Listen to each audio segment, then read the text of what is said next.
नमस्कार, मैं शिवानी रतूड़ी आर्यव्रत टाइम्स में आपका स्वागत करती हूँ। बिहार में राजनीतिक माहौल पूरी तरह चुनावी रंग में रंग चुका है। विधानसभा चुनाव 2025 को लेकर चुनाव आयोग ने अपनी तैयारियों को अंतिम चरण में पहुंचा दिया है। ताज़ा अपडेट के मुताबिक 6 अक्टूबर के बाद कभी भी बिहार चुनाव की तारीख का ऐलान हो सकता है। दरअसल बिहार के मुख्य सचिव प्रत्यय अमृत को निर्वाचन आयोग की ओर से पत्र भेजा गया है, जिसमें साफ निर्देश दिया गया है कि 6 अक्टूबर तक सभी विभागों में ट्रांसफर पोस्टिंग की प्रक्रिया पूरी कर ली जाए और सरकारी जानकारी आयोग को भेज दी जाए। 23 सितंबर को जारी इस पत्र पर बिहार के मुख्य निर्वाचन पदाधिकारी विनोद सिंह गुजियाल के हस्ताक्षर हैं।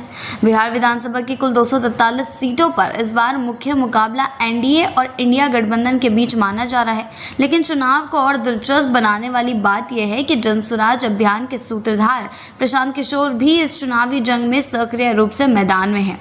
उनकी एंट्री से मुकाबले का रोमांच कई गुना बढ़ गया है। राजनीतिक दलों ने भी अब अपनी तैयारियों में पूरी ताकत झोंक दी है। कोई जनसभा कर रहा है, कोई यात्रा पर है, कोई सम्मेलन के जरिए जनता तक पहुंचने में जुटा हुआ है। अभी हाल ही में पटना में कांग्रेस कार्य समिति की बैठक हुई, जिसमें कांग्रेस अध्यक्ष मल्लिकार्जुन खड़गे और राहुल गांधी समेत पार्टी के कई बड़े नेता शामिल हुए। इससे साफ है कि बिहार का रण इस बार राष्ट्रीय स्तर पर भी बेहद अहम होने जा रहा है।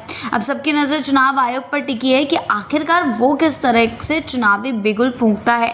इतना तय है कि इस बार का चुनाव बेहद दिलचस्प, कांटे कट्टा और चौंकाने वाला नतीजा देने वाला साबित हो सकता है, क्योंकि जिस तरीके से एनडीए और महागठबंधन में भिड़ंत चल रही है, देखने को मिल रहा है कि कैसे आपस में टकरा रहे हैं, एक के बाद एक वार पलटवार का कभी फोटो कभी वीडियो सामने आ रहा है।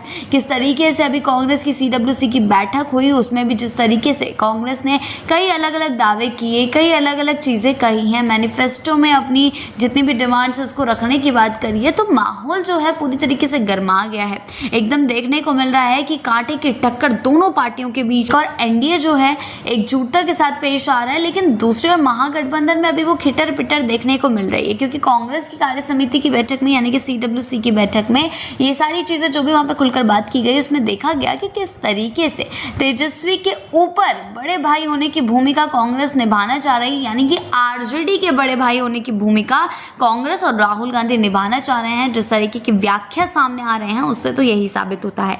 आगे चलकर क्या कुछ होता है ये देखने वाली बात होगी, क्योंकि महागठबंधन भी अपने खेल जमा रही है, कांग्रेस भी अपनी जमीनी पकड़ मजबूत करने की कोशिशों में जुटी हुई है। अब चुनाव आयोग क्या सोच समझकर चुनावों की तारीख घोषित करता है, इस पर सबकी निगाहें जो है टिकी रहेगी। ऐसी ही अपडेट्स के लिए जुड़े रहें आर्यव्रत टाइम्स के साथ ही चैनल को सब्सक्राइब करना ना भूलें और हमारी फेसबुक और वेबसाइट के साथ भी जरूर जुड़ें।